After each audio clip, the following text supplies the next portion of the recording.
So it's been kind of a long day for me. I've had a lot of things on my mind.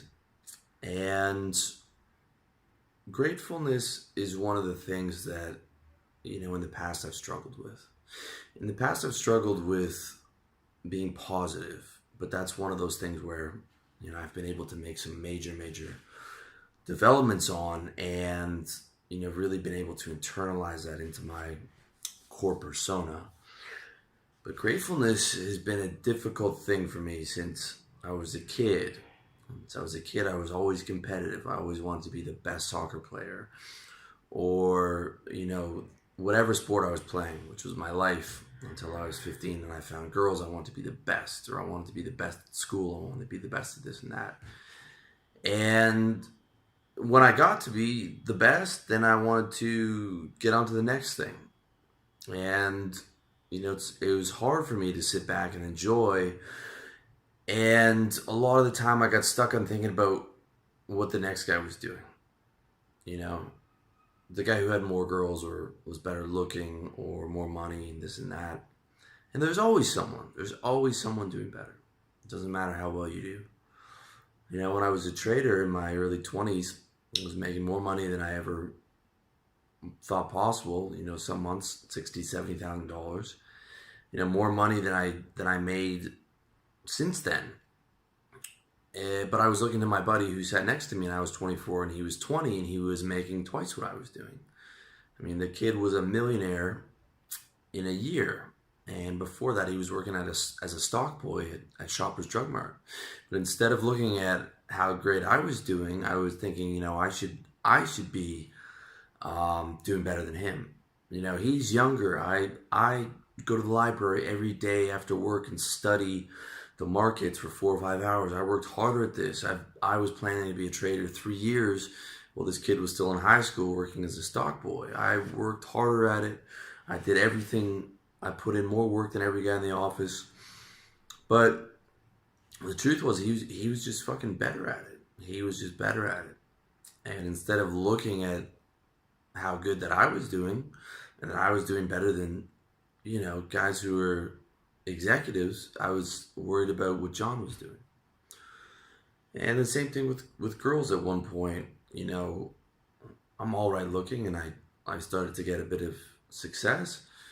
But I would look at the guy who was taller and I think, man, what, or the guy who was more handsome, or the guy who was this and that. And I thought, okay, well, I should be getting that. I should be getting, that caliber of a girl. And if I got that caliber of a girl, I should be thinking, well, I should be getting that fucking caliber of a girl every time. A large part of that came down to this sense of entitlement that I had, which is not a bad thing all the time. It served me well in terms of getting what I wanted, but it served me negatively in terms of hurting me and not being able to enjoy that. And looking back, a lot of that comes with growing up poor in a rich neighborhood.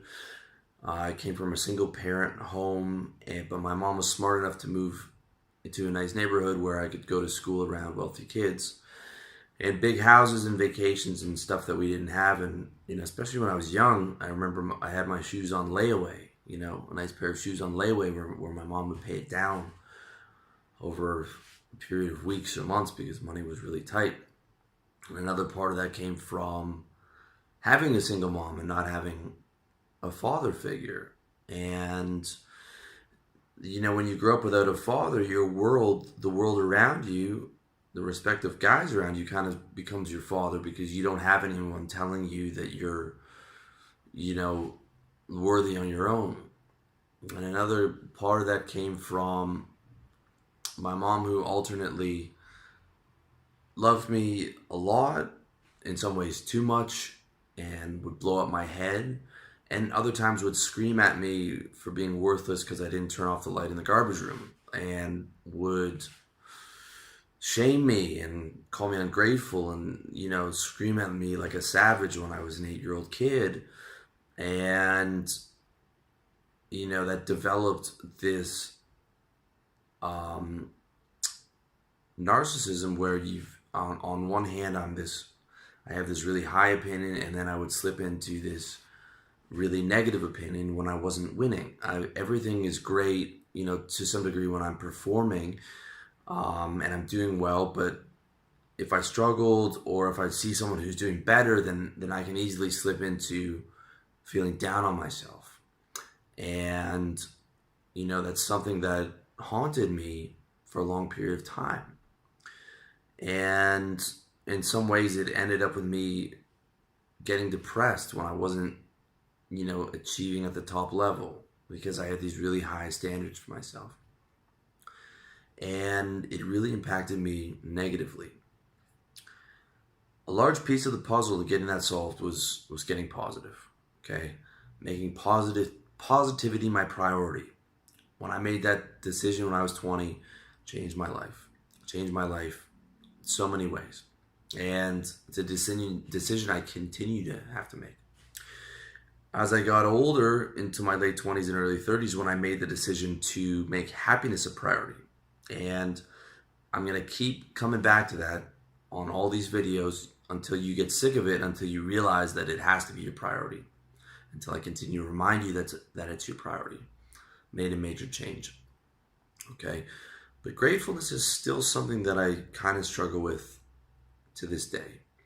But I want to give you some insights on some things that have hit me. Over the last couple of days, I was watching this Oasis documentary, Supersonic, which is an awesome documentary, and I recommend you go check it out. But I'm watching this, and I'm watching the way that these guys lived in their early 20s. And when I was growing up, Oasis was that fucking band, and it was positive, and it was like the antidote to grunge, which was all this fucking whining, and I just fucking love these guys. And every interview, they're talking shit, and they're saying whatever the fuck they want. They're super honest. And I'm watching the documentary, and it's bringing back all these fucking positive memories from middle school and like the first couple of years of high school when we're having a great time. And these guys are just living that life. They're partying. They're making amazing music. Everything's positive. Everything's sunny. I mean, it's what I wanted when I was in high school. When I started to put sports to the side, and I picked up partying and girls and guitar, and I fell in love with the guitar and Jimi Hendrix and Keith Richards, and I would play the fucking guitar 7 hours a day after I got home from high school, driving my mom insane, driving my neighbors insane, playing Sultans of Swing by Dire Straits, 7 hours in a row to get the solo right, and Jimi Hendrix to get the solos right, to get it to sound exactly like they sounded. And I wanted to be a rock star, but back then I didn't have all the pieces in play to just, make it 100% focus and do it and stick with it and start with a band. And, chances are it wouldn't have worked out anyways. The odds are so low. But watching that documentary, brought back a lot of those ideas that I had when I was younger. And it brought back some pain for me. Like, I wish I'd fucking pursued it, man. That was what I wanted. That was a lifestyle I wanted. And that, of all the things that I could do or had dreamed about doing, even to this day, making that, having a band like Oasis or like the Rolling Stones and making that kind of music and touring the world would be it, man. That would still be my dream. It would still be 100% what I wanted to do.